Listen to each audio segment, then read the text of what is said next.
Hello, I'm Michael Foster. And I'm Scott Bosberg, and we are so excited to have you joining us for this broadcast, the Prosperity Builder broadcast. We are looking forward to bringing you some exciting content over the coming weeks and months. Michael, we're looking at some community leaders coming in and being able to bring in agents who are really elevating their business. They're sharing their, opening their playbooks and sharing their best practices. And so we're looking forward to showcasing that, as well as some community leaders, as we mentioned, and business leaders across the triad. Yeah, we want to be able to give people a peek at the community, which makes Greensboro such a terrific place. And we have some outstanding community leaders that will be joining us throughout the weeks ahead. So today we are excited about having Lori Stegall with us. And Lori is a principal with Stegall Clifford Law. Lori, welcome. Thank you. It's great to have you. Thank you for having me. Absolutely. Well, Lori, we've been in business working together on real estate closings for probably the better part of almost 15 years. Yes. And so I've been very thankful for the support of your office. And it's, I think when you've been in the business for a little while, you really notice the difference between what a well-organized and well-run law firm looks like and what one that doesn't run so well looks like. So I just always have complimented you and your staff on just being such top-notch professionals. So we're so glad to be in business with you. Thank you, I appreciate that. Yeah. So one of the things we wanted to talk about tonight was maybe some insight, some top tips for what we can do to ensure smooth closings. And so that's obviously top of mind for real estate agents, is it not? It's a real hot topic right now. Absolutely. And with as crazy as the market has been, one of the things that always comes to mind is, everybody wants to get to the goalpost and close this transaction. And so we all have the same goal in mind, and the way to get there can be rocky or it can be smooth. Mm-hmm. And so there are a lot of things that we can do to make the process smoother in conjunction with each other, agents and lenders and the attorney's office. Well, I know the initial transaction starts with the signing of contracts, and so one of the pieces that I know ensures a smooth transaction is getting you information up front, right? Exactly. So the first piece of information that we have to have is obviously the contract. And so a lot of times we will have agents call in and schedule it and then forget to send us the contract. So that is what we use to open up the file in our office. And so if we don't actually get the contract, a file never gets opened. And so there have been some times where we got the contract late in the process, and so then we're scrambling to get everything done. So obviously the first step is get us the contract. Yeah, absolutely.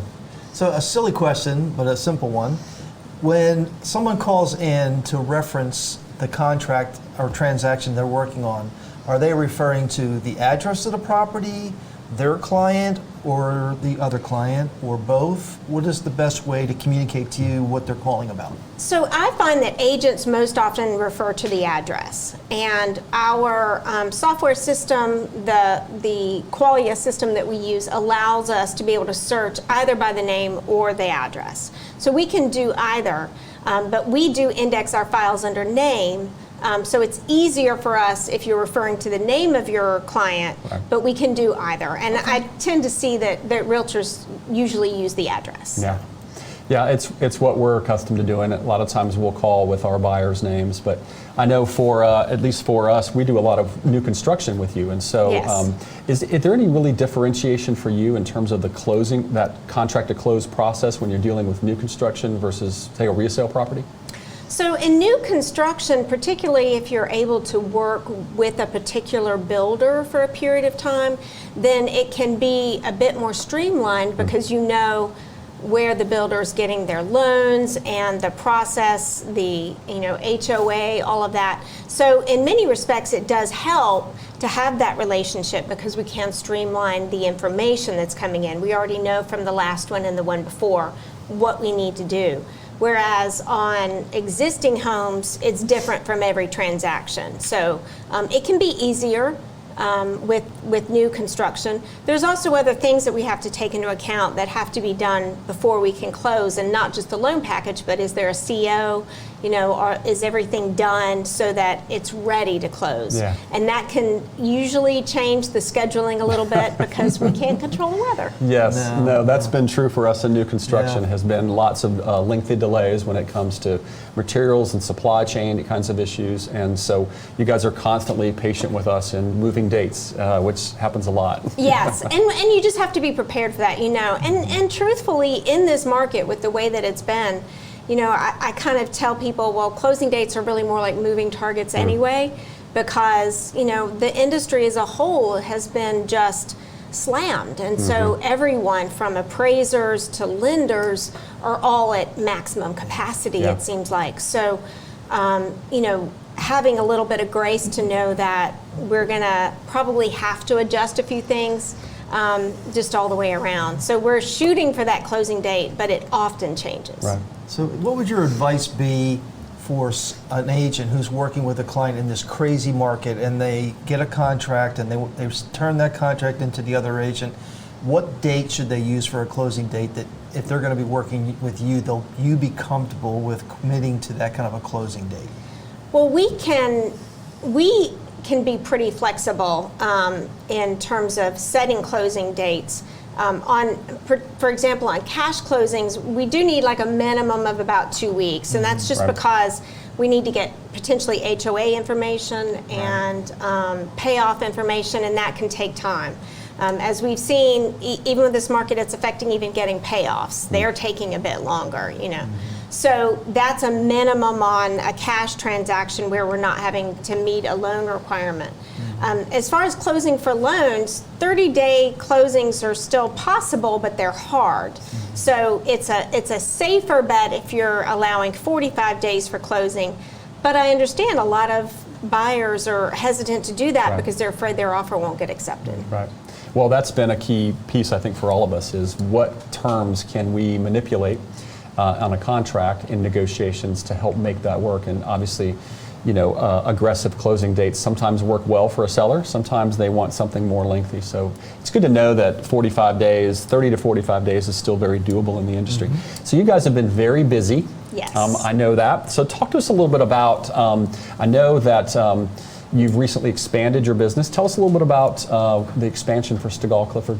So it's very exciting because we have been primarily based in Greensboro, but we have just opened up a Winston office off of Fair Oaks Lane that's going to serve Forsyth County and Davidson County, and then into potentially the reaching counties like Davie. So that's been very exciting. It's a smaller satellite office, but we will have a full-time attorney manning it. We have staff there. It's up and running. And then we've also hired 2 new attorneys who just passed the bar and just got their license. And so we are now at 5 attorneys. I think I'm losing count of how many staff we have. I think we're at about 19 people total in our office, which blows my mind each and every single day. Well, I think when I first started working with you, you were across the street from your current Greensboro location, and it was just you, and maybe you had a paralegal? I'm not really sure. 2 paralegals, Two that was paralegals. it. Yeah, at the heyday. Yes. So it's definitely a very different animal than it used to be. And I feel extremely blessed that we're where we are.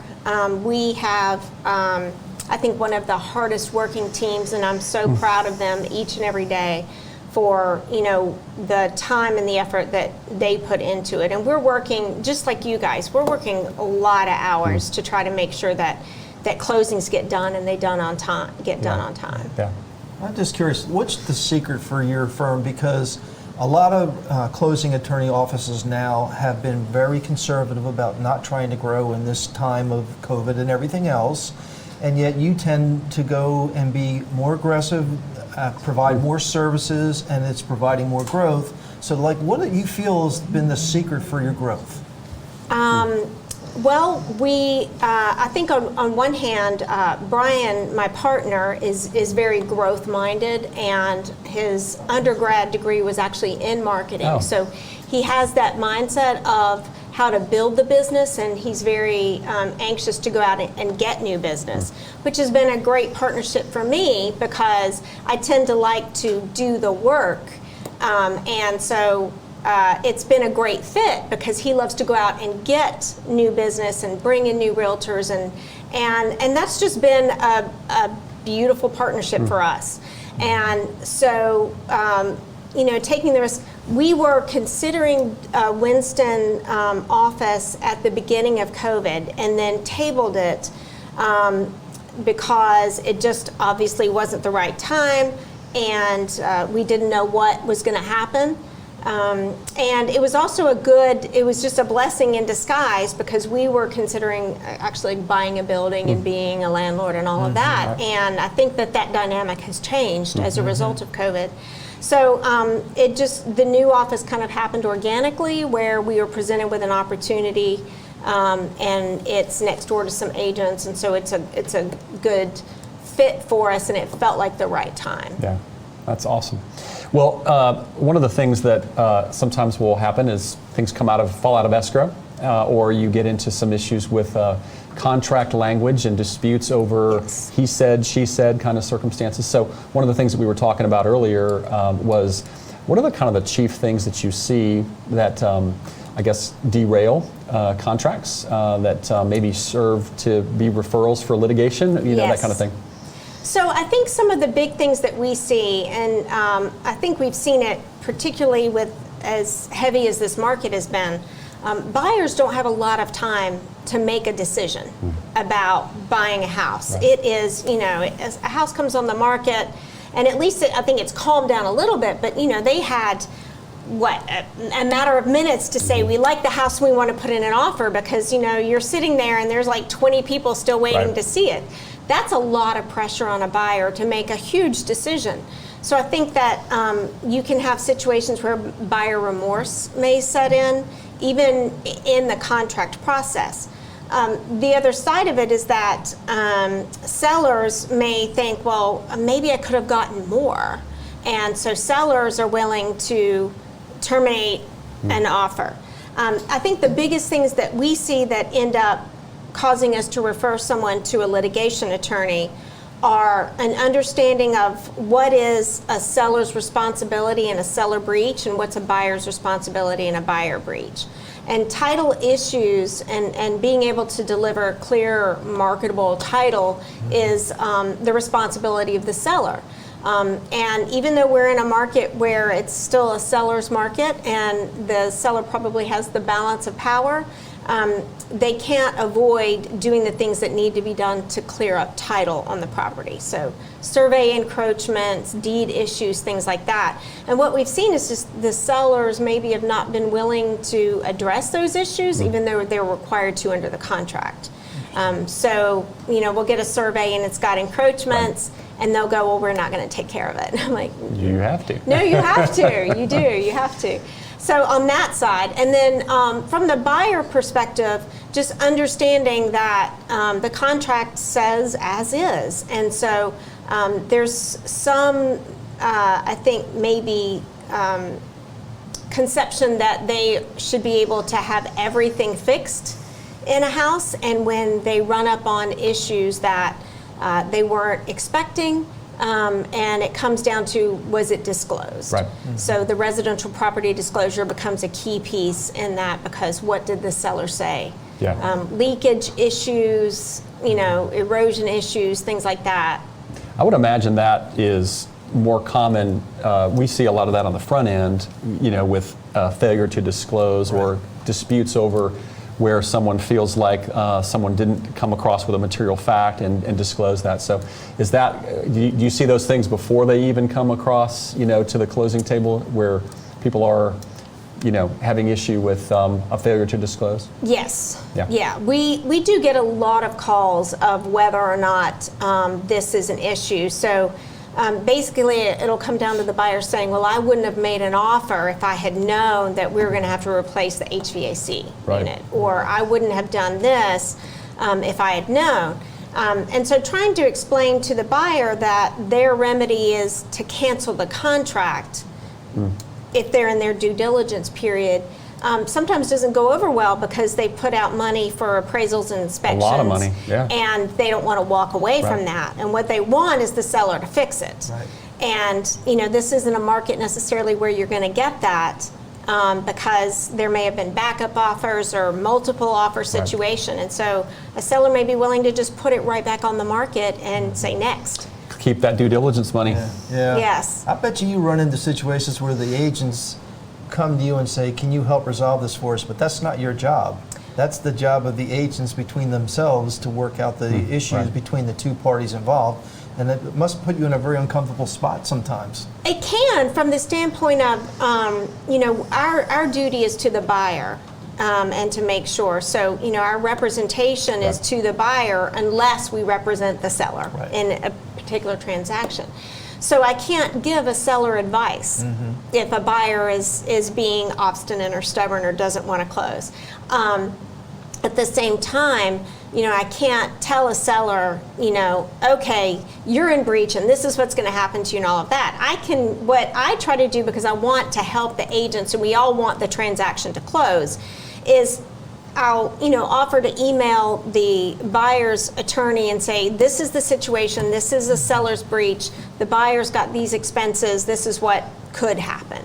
And then that gives them a little bit of perhaps ammunition if it's a situation where the seller, doesn't want to cure a title defect or a survey issue or something like that. Sure. There are a lot of problems with delays in closing. Yeah. That's been a huge issue, and the contract has now shortened that to 7 days instead of 14. So that's made the problem even worse, which kind of goes back to what we were talking about on what's a safe time period to close. When you put 30 days in there and you've only got a 7-day grace period, and USDA's backed up, Down VA payment stuff, assistance down stuff, payments assistance is backed up. We have a lot of contracts that the buyer's ready and they're willing. It's just that other entities haven't come through yet. Right. And there's nothing that the buyer can do about it. And that's a lot of due diligence money to lose. Yeah, and that's something that we can do as agents, is to be more proactive in having those conversations with lenders, with attorneys, and figuring out what are the right timelines. But in this competitive environment, there may be some situations where agents are kind of underbidding that, and then you run into issues where, with that shortened time frame from 14 to 7 days, that there's more people screaming for crying foul, and wanting some kind of restitution. Yeah. Absolutely. And in fact, I mentioned it to one agent, and I said, with it changing to 7 days, you're going to need to allow more time for closing. And she's like, oh, we'll just get an extension. I'm like, but what if the seller doesn't give you an extension? They don't have to, right? No, they don't have to. So, again, it comes down to, setting, I think there's reasonable expectations about what can happen. Buyers need to understand that the closing date on the contract might not, in fact, be the closing date. Sellers need to understand that.